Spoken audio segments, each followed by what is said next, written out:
नमस्कार स्टूडेंट, आज की आपकी इस क्लास में आप सभी का स्वागत है।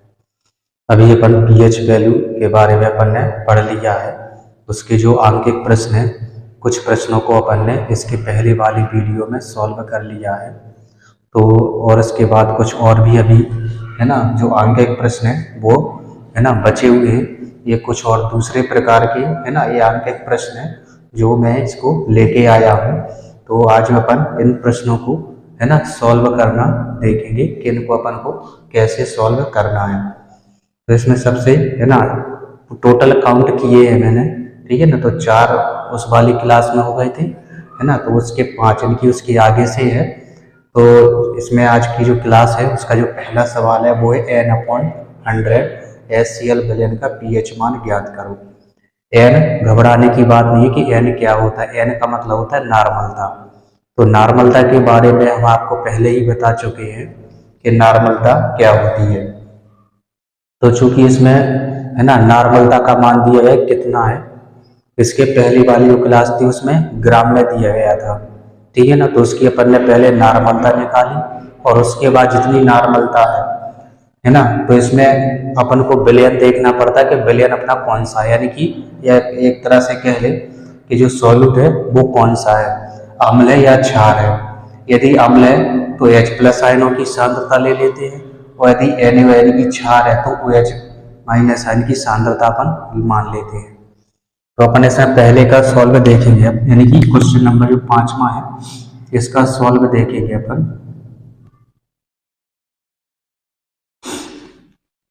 तो यहाँ पे अपन लिखेंगे जो HCl है ये कैसा है, एक प्रबल अम्ल है।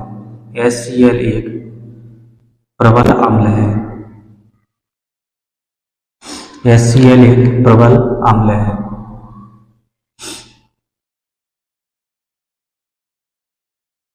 एक प्रबल अम्ल है। प्रबल अम्ल है तो इसमें क्या होंगे, H+ आयन होंगे। तो इसमें अपन लिखेंगे H+ इज इक्वल टू में हो जाएगा n यानी कि नॉर्मलता। लिखना चाहें तो लिख सकते हैं अपन, n का मतलब होता है नॉर्मलता से, नॉर्मलता। तो इसका मतलब क्या हो जाएगा, इसका मतलब ये है n/100 लिखा है तो ये हो जाएगी H+ इज इक्वल टू 1/100। ये क्या हो जाएगी 1/100 हो जाते हैं। ये क्या हो जाएगी 1/100 हो जाएंगे। इसको अपन दूसरे प्रकार से भी लिख सकते, तो क्या लिखेंगे, इसको लिखेगा अपन 10⁻²। इसको इस तरीके से भी अपन लिख सकते हैं। इसमें 2 जीरो है तो 10 की घात में 2 चढ़ा देंगे, और जब इसको अपन ऊपर लाएंगे तो ये -2 में हो जाता है। तो इससे अपन ने H+ आयन की जो सांद्रता है वो अपन ने निकाल ली है। अब सिंपली जो pH का जो फॉर्मूला होता है तो उसमें अपन एक वैल्यू रख देंगे। तो pH का फॉर्मूला है pH बराबर -log H+ आयन। तो सिंपली इसमें H+ का जो मान अपन ने निकाला वो इसमें रख देंगे, तो ये हो जाएगा pH is equal to -log H+ की वैल्यू रख देंगे 10⁻²। अब आगे क्या करना है, इसमें अपन आगे लिखेंगे pH बराबर है, कोष्टक लगाना है, तो माइनस बाहर रहेगा, माइनस बाहर फिर कोष्टक लगाना है। इसके बाद ये जो माइनस का जो 2 है इसको अपन आगे ले आएंगे, ये हो जाएगा -2।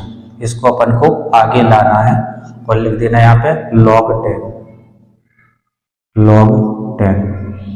log 10 की वैल्यू अपन को पता ही है, log 10 की वैल्यू कितनी होती है। जो log 10 की वैल्यू है वो होती है 1। तो यहाँ पे लिखना चाहो तो लिख लो log 10 इज इक्वल टू 1। ये वैल्यू आपको पता होनी चाहिए। तो pH हो जाएगा अपना, इसका गुणा करेंगे तो ये प्लस में 2 हो जाएगा, और log 10 का 1 रखेंगे तो 1 में मल्टीप्लाई आएगा करेंगे तो इतना ही आएगा। तो ये pH की वैल्यू हो जाती है।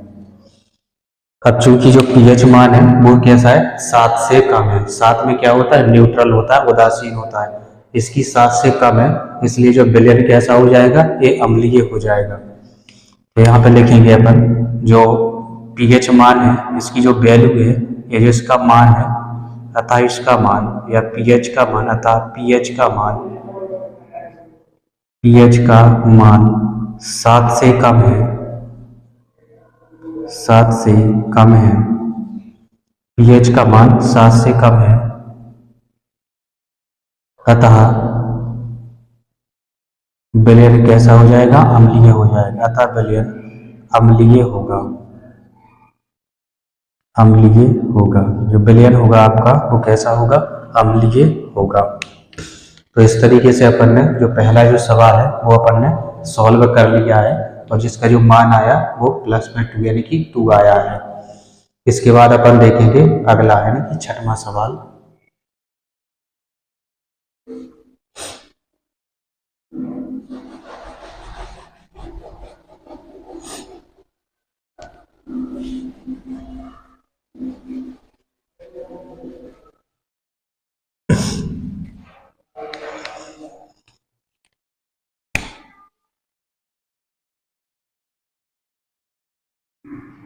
छठवां देखेंगे तो छठवें में अपन को दिया गया NaOH। NaOH क्या है? एक प्रबल क्षार होता है। तो इसमें अपन लिखेंगे NaOH, NaOH एक प्रबल क्षार है, एक प्रबल क्षार है,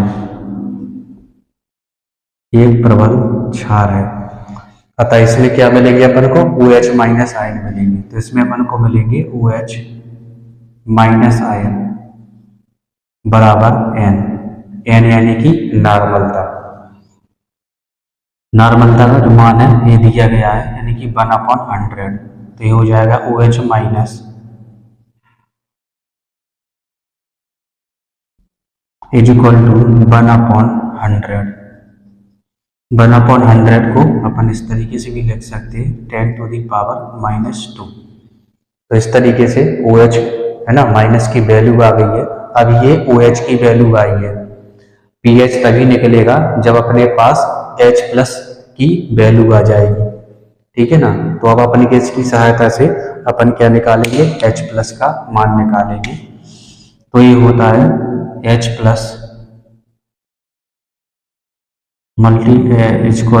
मल्टीप्लाई OH माइनस, वो इज इक्वल टू होता है 10⁻⁻14। ठीक है ना। ये फॉर्मूला भी आपको याद रखना है।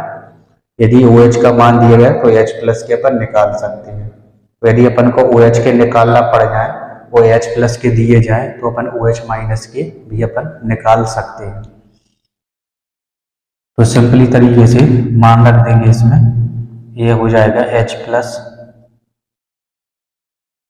और ये मान रखेंगे ये हो जाएगा 10⁻⁻² बराबर में 10⁻⁻14। इसको अपन नीचे लाएंगे, ये इसके मल्टीप्लाई में है तो इसके डिवाइड में आ जाएगा ये। तो ये हो जाएगा H+ is equal to 10⁻⁻14 upon 10⁻⁻²। इसको अपन ऊपर लाएंगे, ये हो जाएगा H+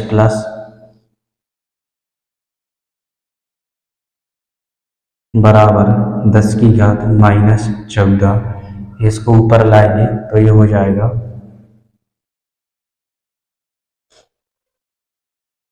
10⁻² इसको घटा देंगे तो H+ बराबर ये हो जाएगा 10⁻⁻12। ये हो जाएगा 10⁻⁻12। तो अपन को जो H+ का जो मान है वो अपन को पता चल गया, ठीक है ना। यानी कि H+ की जो वैल्यू है वो अपन को पता चल गई 10⁻⁻12।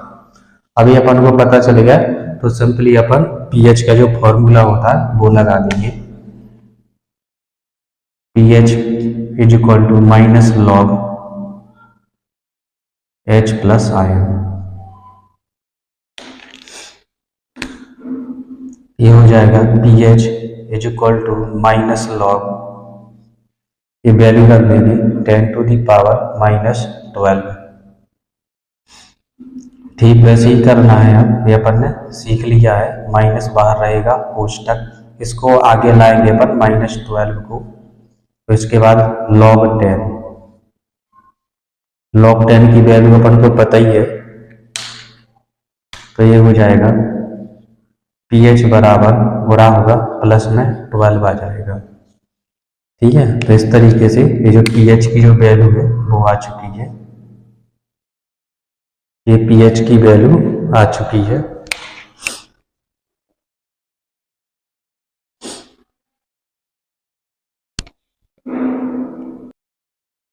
इतने न्यूमेरिकल करने के बाद अब अपना एक नेक्स्ट टॉपिक आता है जिसको बोलते हैं अपन विलेयता गुणनफल। ये बहुत ही इम्पोर्टेंट टॉपिक है, ठीक है ना। तो इसको अपन पढ़ेंगे, विलेयता गुणनफल क्या होता है, और इसके साथ इसके अनुप्रयोग भी अपन पढ़ेंगे। ठीक है, तो मैं इसको इरेज किए दे रहा हूँ और इसके बाद अपन पढ़ेंगे विलेयता गुणनफल। इसके बाद अपन पढ़े विलेयता गुणनफल, या जिसको अपन बोलते हैं सोल्युबिलिटी प्रोडक्ट। तो जब वो अपन कोई विलयन लेते हैं या कोई सॉल्यूट लेते हैं और उसको जब पानी में अपन घोलते हैं, ठीक है, तो मान के चलिए वो अल्प विलेय है और उसकी कुछ मात्रा ही क्या है, पानी में विलेय होती है। तो ऐसा एक उदाहरण अपन ले सकते हैं, मान के चलिए ए बी, कोई अपन ने सॉल्यूट लिया है ए बी, ठीक है, और इसको क्या कर दिया अपन ने, पानी में घोल दिया है। ठीक है, ये क्या है, ये सॉलिड है ना, कोई ठोस है। ठीक है, और इसको क्या है अपन ने पानी में घोला। ठीक है, तो इसकी कुछ मात्रा क्या है, पानी में घुल जाती है और कुछ क्या होता है, अवलित ठोस बन जाता है। इसके अलावा इसमें है ना, इसमें A+ और यहाँ पे B- है ना, आयन भी बनते हैं जो कि क्या है, पानी में घुले रहते हैं एक्वस फॉर्म में। ठीक है, क्या होते हैं, पानी में घुले रहते हैं, ये आयन होते हैं विलयन में। ये क्या है, ये आयन है विलयन में, और ये क्या है, ये आघुलित है या अभियोजित अणु है। ये मान के चलिए अभियोजित है। ये क्या है, ये अभियोजित है। ठीक है, तो अपन ने एक ऐसा ठोस लिया है या एक ऐसा पदार्थ लिया है जो कि क्या है, अल्प विलेय है। तो उसको अपन पानी में डालेंगे तो कुछ पदार्थ इसका क्या है, अभियोजित रहेगा, और कुछ क्या होता है, आयनों में ये टूट जाता है, जिससे आयन का निर्माण हो जाता है। मान के चलिए इनके बीच में साम्यावस्था हो जाती है। ये जो है इनके बीच में ये साम्यावस्था हो जाती है। ठीक है, तो इतने पर अपन क्या करेंगे, साम्यावस्था का नियम लगाएंगे इस पे। ठीक है, इस पे क्या करेंगे अपन, साम्यावस्था का नियम लगाएंगे। इसको दोबारा लिखे दे रहे, साम्यावस्था पर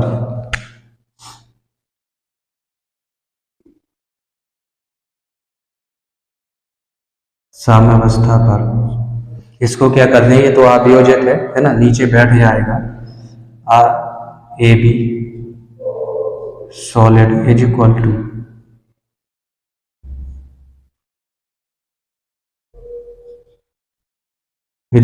ए बी प्लस एक्वस और B-। ए बी क्या है, एक्वस फॉर्म में है। तब इस पे क्या है, साम्यावस्था का अपन नियम लगा देंगे। इसमें क्या करेंगे अपन, साम्यावस्था का नियम लगाएंगे। ये क्या है, ये ठोस है।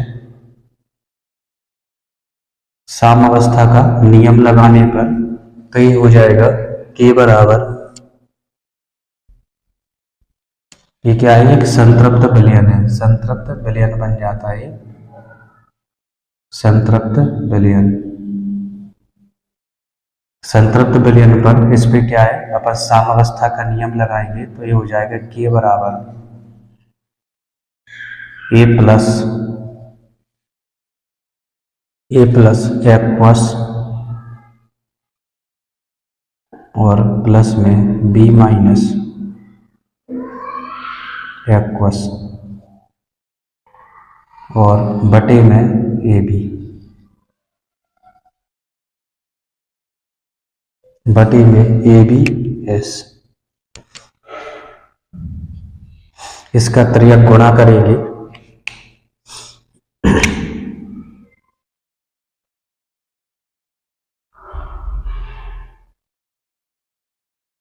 ए बी सॉलिड, इसका त्रियक गुणा करेंगे तो ये बन जाएगा, ये हो जाएगा के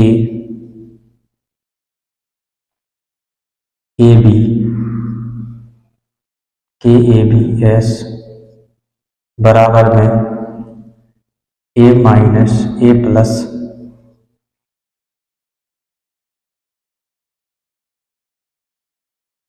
और प्लस में बी माइनस बी माइनस। इसकी जगह पे एक अपन सॉल्युबिलिटी कांस्टेंट लिखेंगे, ठीक है ना। तो चूंकि ठोस पदार्थ की सांद्रता स्थिर होती है, इसलिए के ए बी एस के स्थान पर एक अन्य स्थिरांक के एस पी रखने पर, इतने के स्थान पे क्या रखेंगे अपन, के एस पी रखेंगे। इतने के स्थान पर के एस पी रखने पर के एस पी, तो बराबर ये हो जाएगा ए प्लस और बी माइनस, के एस पी बराबर ए प्लस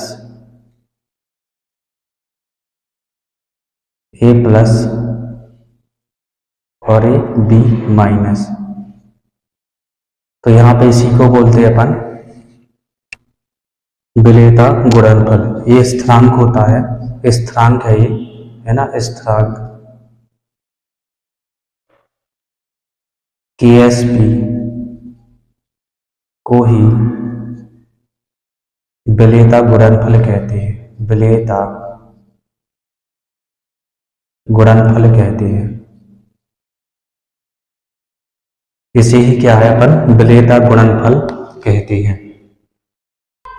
दूसरे प्रकार से अपन इसको ये भी कह सकते हैं, जो संतृप्त विलयन होता है, ठीक है ना, तो उसके जो आयन होते हैं उनका गुणनफल ही विलेयता गुणनफल कहलाता है। ये जो विलयन है ये क्या है, संतृप्त विलयन है, और इसके जो आयन है इन दोनों का गुणनफल ही क्या होता है, विलेयता गुणनफल कहलाता है। अब इसकी अपन एक परिभाषा देखेंगे, है ना, निश्चित ताप पर किसी विद्युत अपघट्य के, यहाँ पे परिभाषा देखेंगे अपन,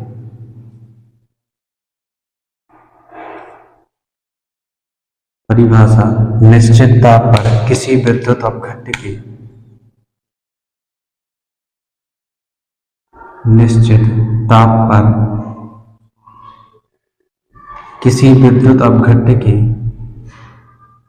किसी विद्युत अपघट्य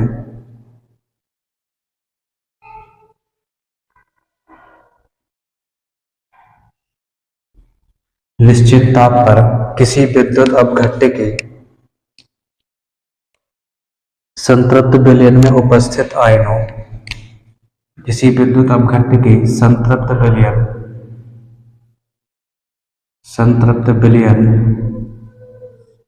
में उपस्थित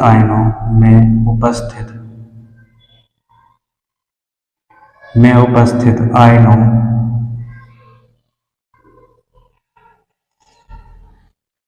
किसी निश्चित ताप पर किसी विद्युत अपघट्य के संतृप्त विलयन में उपस्थित आयनों की मोलर सांद्रताओं की, आयनों की मोलर सांद्रताओं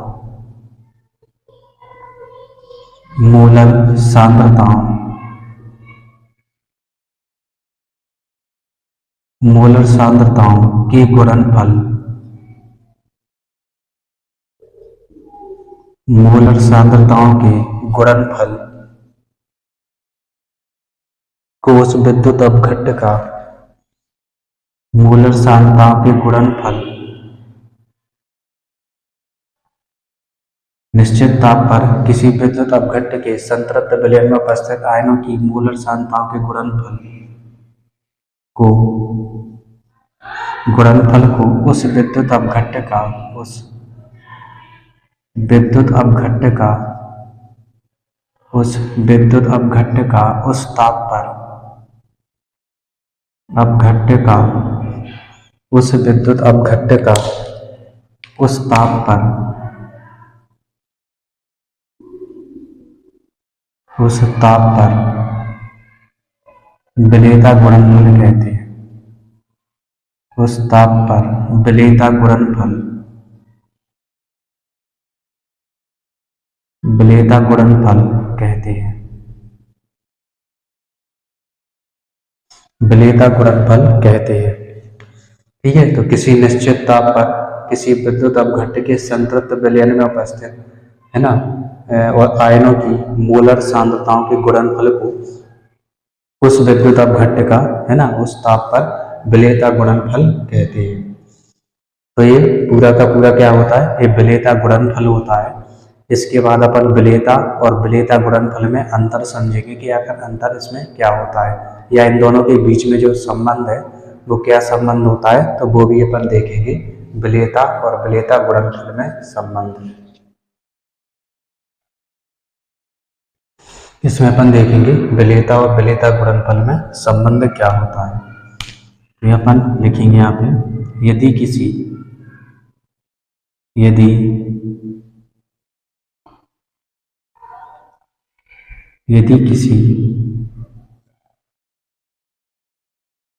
द्विअंगी लवण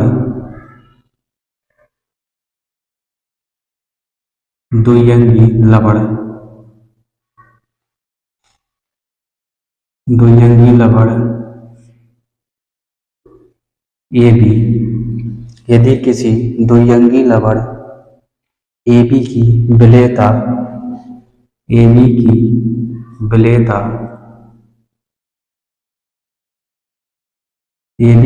विलेयता S मोल प्रति लीटर है, तो इसका S मोल प्रति लीटर वाला विलयन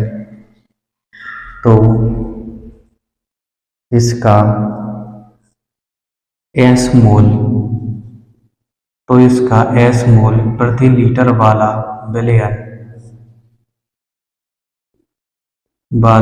विलयन संतृप्त विलयन होगा।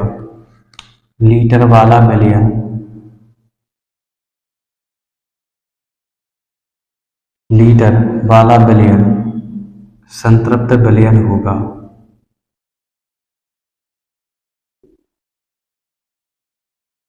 संतृप्त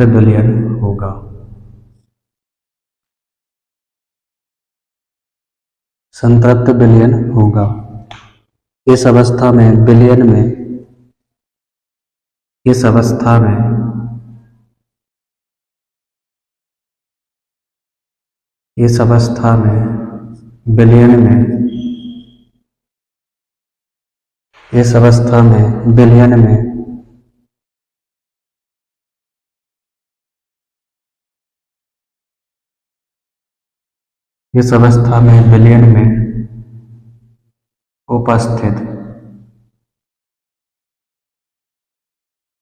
में उपस्थित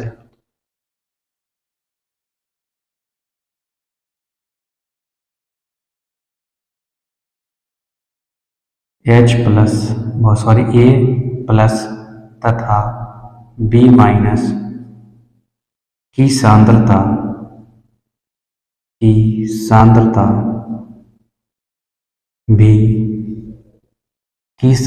भी S मोल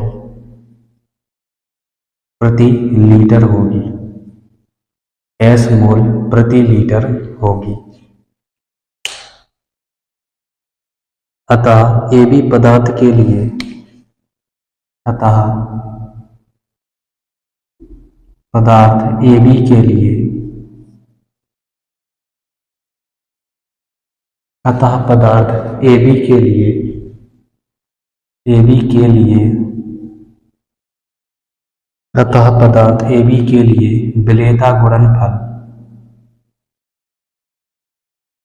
विलेयता गुणनफल निम्न प्रकार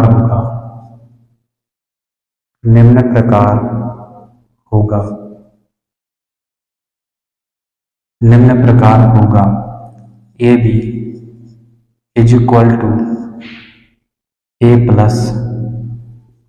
प्लस में B माइनस। साम्यावस्था का इसमें नियम लगाएंगे तो ये हो जाएगा KSP बराबर KSP बराबर ए प्लस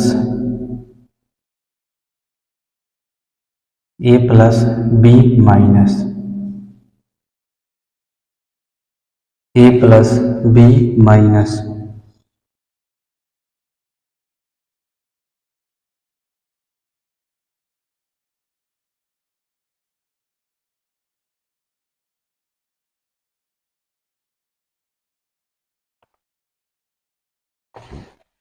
इसमें प्लस नहीं लगाना है। इसके बाद इसकी सांद्रता अपन ने एस मानी है, यानी कि जो सांद्रता है वो कैसी है, एस है। तो यहाँ पे अपन लिखेंगे K S P is equal to S into S, S into S, तो ये हो जाएगा K S P is equal to S square, K S P is equal to S square, तो ये हो जाएगा S is equal to under root K S P, under root K S P. ये दोनों में क्या है, संबंध आ गया। तो मोलर विलेयता एस बराबर under root K S P होता है। ठीक है, तो ये क्या है, ये विलेयता है और ये विलेयता गुणनफल, ये दोनों में ये संबंध होता है विलेयता और विलेयता गुणनफल में। तो इस तरीके से अपन ने, है ना, विलेयता और विलेयता गुणनफल में क्या है, संबंध देखा। विलेयता और विलेयता गुणनफल में संबंध देखा अपन ने।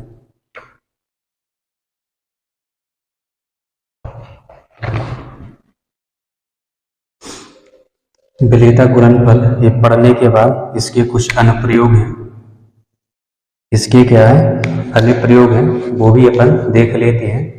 तो सबसे पहला इसमें नमक का शोधन, यानी कि जो अशुद्ध नमक होता है, ठीक है ना, जो समुद्र के पानी से जो नमक बनता है वो अशुद्ध होता है, उसको शुद्ध करने के लिए अपन इसी विधि का यानी कि विलेयता गुणनफल का उपयोग करते हैं। तो इसमें करना क्या है, अपन को अशुद्ध नमक लेना है, ठीक है ना, अशुद्ध नमक लेकर के उसमें HCl जो गैस होती है वो प्रवाहित करेंगे। या जो HCl है उसमें क्या करना है, अपन को प्रवाहित करना है, यानी कि हाइड्रोजन क्लोराइड या हाइड्रोक्लोरिक गैस उसमें डालना है या उसमें प्रवाहित करना है। इससे क्या हो जाएगा, जो NaCl है, ठीक है, क्या हो जाएगा, जो NaCl है इसमें भी Cl आयन होते हैं, यानी कि जब ये टूटता है, ठीक है, तो ये क्या बनाता है, Na प्लस और Cl माइनस बनाता है। और जब इसमें अपन HCl गैस डालेंगे, इसमें क्या करेंगे अपन HCl गैस डालेंगे, तो ये क्या करेगा, H प्लस और Cl माइनस में टूट जाता है। इससे क्या होता है कि इस विलयन में, है ना, Cl माइनस आयन है, इसका सांद्रण क्या है, बढ़ जाता है। जब इसका सांद्रण बढ़ जाएगा तो क्या होता है, जो NaCl और Cl माइनस है, इनका जो आयन है या जो आयनिक गुणनफल है वो NaCl से अधिक हो जाता है। इन दोनों का जो गुणनफल है ना, आयनिक गुणनफल, वो इससे क्या है, ज्यादा हो जाता है। ठीक है, इससे क्या होता है, जो NaCl है वो नीचे अवक्षेपित हो जाता है। NaCl नीचे अवक्षेपित हो जाएगा और इसमें जो मिली अशुद्धियां जैसे MgCl2 है, या मान चलो कैल्शियम क्लोराइड है ना, मैग्नीशियम क्लोराइड और कैल्शियम क्लोराइड, ये क्या है, ये अवक्षेपित नहीं होते हैं। ठीक है ना, तो इस तरीके से जो NaCl है, जो नमक है, वो क्या हो जाता है, शुद्ध हो जाता है, उसमें अपन हाइड्रोजन गैस प्रवाहित करके। इसके बाद दूसरा है सावन का लवणीकरण। अब इसमें अपन देखेंगे सावन का लवणीकरण क्या होता है। दूसरा अनुप्रयोग है इसका सावन का लवणीकरण। तो जो साबुन होते हैं ये उच्चतर वसा अम्ल यानी कि पामेटिक अम्ल, उच्चतर वसा अम्ल यानी कि पामेटिक अम्ल और स्टीयरिक अम्ल, ठीक है, पामेटिक अम्ल और स्टीयरिक अम्ल, स्टीयरिक अम्ल, जो उच्चतर वसाएं होती हैं जैसे कि पामेटिक और स्टीयरिक अम्ल, ठीक है ना, इनके क्या होते हैं, ये सोडियम लवण होते हैं। साबुन क्या होते हैं, उच्चतर वसा अम्लों के सोडियम एवं है ना ये पोटेशियम लवण होते हैं। और साबुन को क्या है तेल पर है ना KOH यानी कि है ना की क्रिया से बनाया जाता है। जो साबुन होता है इसको कास्टिक सोडा ठीक है ना की क्रिया से बनाया जाता है।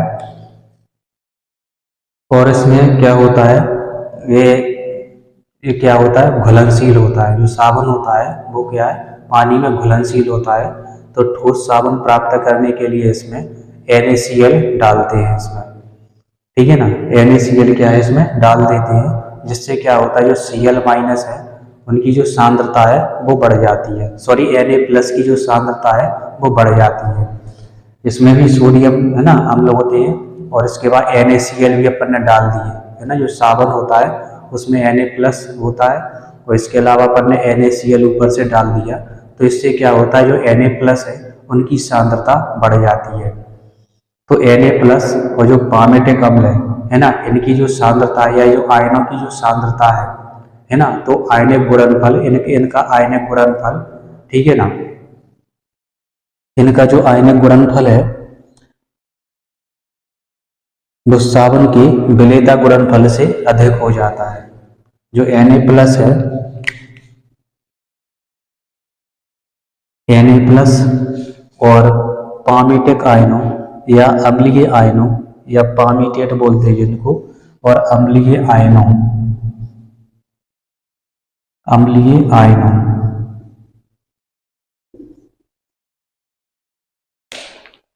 Na+ और अम्लीय आयनों का जो आयनिक गुणनफल है वो साबुन के विलेयता गुणनफल से अधिक हो जाता है ठीक है ना। क्या हो जाता है साबुन के विलेयता गुणनफल से अधिक हो जाता है जिससे क्या होता है जो शुद्ध साबुन है वो क्या अवक्षेपित हो जाता है। शुद्ध साबुन अवक्षेपित हो जाता है। इसे ही अपन साबुन का लवणीकरण या साबुन का फाड़ना कहते हैं अपन। तो इस तरीके से इसके अनुप्रयोग में ये वाला क्वेश्चन भी आते हैं ये परीक्षा में कि नमक का शोधन किस प्रकार किया जाता है और साबुन का जो लवणीकरण है वो क्या होता है। तो ये सारे क्या है विलेयता गुणनफल से संबंधित थे इसलिए अपन ने इनके बारे में आज चर्चा कर ली। इसके बाद आज की जो क्लास है अपनी यहीं पर समाप्त होती है। अगली क्लास में अपन कॉमन आयन इफेक्ट यानी कि सम आयन प्रभाव और इसके बाद बफर विलयन ठीक है ना। तो इन दोनों टॉपिकों पे अपन चर्चा करेंगे अगली क्लास में ठीक है। तो आज की जो क्लास है वो अपनी यहीं पे समाप्त होती है। आई होप कि आप लोगों को ये है ना जो क्लास है अच्छी लगी होगी और सारी जो चीज़ें हैं वो भी आपको समझ में आई होंगी। तो इसी तरीके से है ना क्लास को देखते रहिए, पढ़ते रहिए, मुस्कुराते रहिए और वीडियो अच्छा लगे तो अपने दोस्तों के साथ ज़रूर शेयर कीजिए। नमस्कार।